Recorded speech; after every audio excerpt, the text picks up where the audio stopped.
Hello everyone and welcome back to Bhoomi बस। दोस्तों, आप सभी जानते हैं कि हमारा देश कोरोना वायरस की दूसरी लहर से जूझ रहा है। हालात इतने खराब हैं कि ना तो बेड्स मिल रहे हैं, ना ऑक्सीजन और ना ही ज़रूरी दवाएं। वर्ल्ड हेल्थ ऑर्गेनाइजेशन की एक रिपोर्ट के मुताबिक 3 जनवरी 2020 यानी कि जब कोरोना वायरस इस देश में आया ही था, तब से लेकर 18 मई 2021 तक 2,78,791 people have lost their lives to COVID। भले ही सोशल मीडिया पर पोस्ट, स्टोरीज और SOS कॉल्स उतने देखने को ना मिल रहे हों, पर इसका मतलब ये बिल्कुल भी नहीं है कि हम कोरोना वायरस की दूसरी वेव से अब पार आ चुके हैं, बल्कि हालात बद से बदतर होते जा रहे हैं और भारत के गांव-गांव तक कोरोना वायरस अब दस्तक दे चुका है। क्या कोरोना वायरस से हो रही तबाही से बचने का कोई उपाय है? जवाब है हाँ।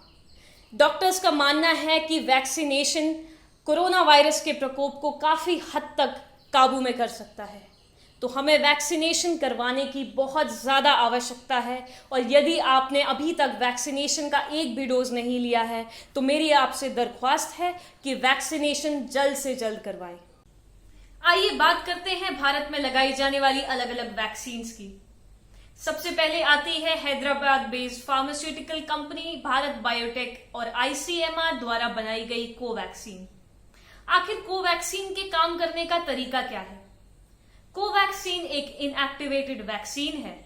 लैब में कोरोना वायरस को ले जाकर इनएक्टिव किया जाता है और फिर इसी इनएक्टिव वायरस को वैक्सीन के रूप में हमारे शरीर में इंजेक्ट किया जाता है। ये इनएक्टिवेटेड वायरस जब हमारे शरीर में जाता है तो हमारी इम्यूनिटी को ये डेवलप करता है कोरोना वायरस से लड़ने में।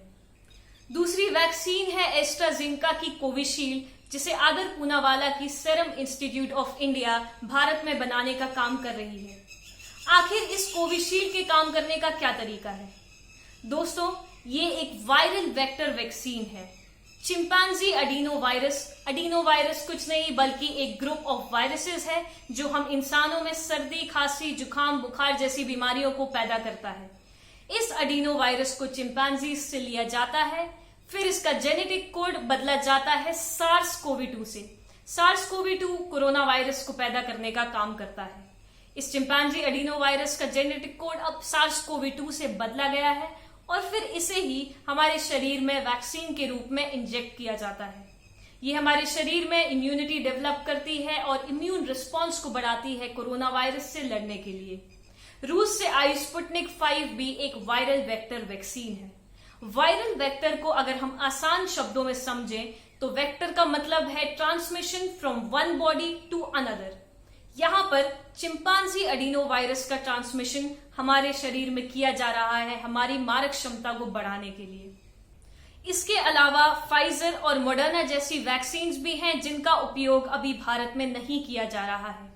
हालांकि US साइंटिस्ट द्वारा की गई एक स्टडी के मुताबिक ये वैक्सीन्स इंडियन वेरिएंट यानी कि जो भारतीय वेरिएंट है कोरोना वायरस का, उस पर भी काफी कारगर सिद्ध हो सकती हैं और हो सकता है आने वाले कुछ समय में इन वैक्सीन्स का भी उपयोग भारत के अंदर किया जाए। चलिए अब बात करते हैं कि पहले और दूसरे डोज वैक्सीन के लगवाने में कितना टाइम गैप होना चाहिए। भारत सरकार की माने तो यदि आपने कोवैक्सीन का पहला डोज लिया है तो दूसरे डोज में 4 से 6 हफ्तों का अंतर होना अनिवार्य है। वहीं यदि आपने कोविशील्ड का पहला डोज लिया है तो दूसरे डोज में 6 से 8 या उससे भी ज्यादा हफ्तों का अंतर होना अनिवार्य है।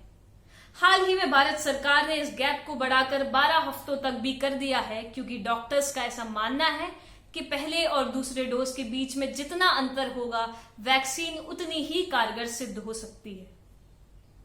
आइए अब अंत में बात करते हैं वैक्सीन के एफिकेसी रेट की। सरल शब्दों में कहा जाए तो कौन सी वैक्सीन वायरस से लड़ने में कितनी कारगर है उसके बारे में हम जानते हैं। भारत बायोटेक और ICMR द्वारा बनाई गई कोवैक्सीन फेज 3 क्लिनिकल ट्रायल्स के बाद 81% एफिकेसी रेट रखती है, यानी इसकी जो मारक क्षमता है वो 81% है और ये आंकड़े मैंने भारत सरकार की ही साइट से उठाए।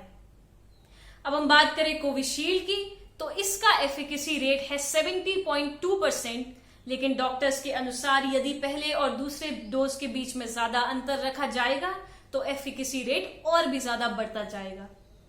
रूस से आई स्पुतनिक 5 इन सारी वैक्सीन में सबसे ज्यादा कारगर सिद्ध होती है। इसकी एफिकेसी रेट है 91%, यानी कि इन्फेक्शन से लड़ने में ये 91% तक कारगर सिद्ध होती है। लेकिन भारत में अभी स्पुतनिक 5 के सिर्फ 1,50,000 डोजेस ही आए हैं, तो अभी हमें कोवैक्सीन और कोविशील्ड पर ही रिलाय करना होगा। अंत में मेरा आपसे अनुरोध है कि यदि आपने अब तक वैक्सीन के लिए रजिस्टर नहीं करवाया है या एक भी डोज नहीं लिया है तो जल्द से जल्द भारत सरकार की 2 ऐप आरोग्य सेतु और कोविन पर अपने आप को रजिस्टर करवाएं और वैक्सीनेशन जरूर करवाएं। यदि आपसे कोई कहता है ये वैक्सीन आपको साइड इफेक्ट कर सकती हैं या आपको और भी ज्यादा बीमार कर सकती हैं, तो वो बिल्कुल झूठ है, अफवाहें हैं, उन पर यकीन ना करें। हाँ, वैक्सीन लगवाने के बाद कुछ साइड इफेक्ट्स जैसे बुखार, खांसी, कुछ देर के लिए सर में दर्द या बदन में दर्द होना जरूर हो सकते हैं, लेकिन ये बिल्कुल नॉर्मल है क्योंकि आपकी बॉडी के अंदर एक वैक्सीन इंजेक्ट की जा रही है, तो साइड इफेक्ट्स होना बहुत ही आम बात है। और अफवाहों पर तो बिल्कुल भी ध्यान ना दें। अगर आपसे कोई कहता है कि अपने शरीर पर गोबर लगा लीजिए या गौमूत्र पी लीजिए और वो वैक्सीन का काम करेगी, तो आप उस पर सिर्फ हंस सकते हैं, यकीन बिल्कुल भी ना करें। ऐसी अफवाहों से बचकर रहें और सिर्फ डॉक्टर्स और एक्सपर्ट्स की ही सलाह लें। आज की वीडियो में बस इतना ही। I will see you guys in the next one. Don't forget to drop your comment down below, like this video, share this with your friends and family, and stay tuned for more updates.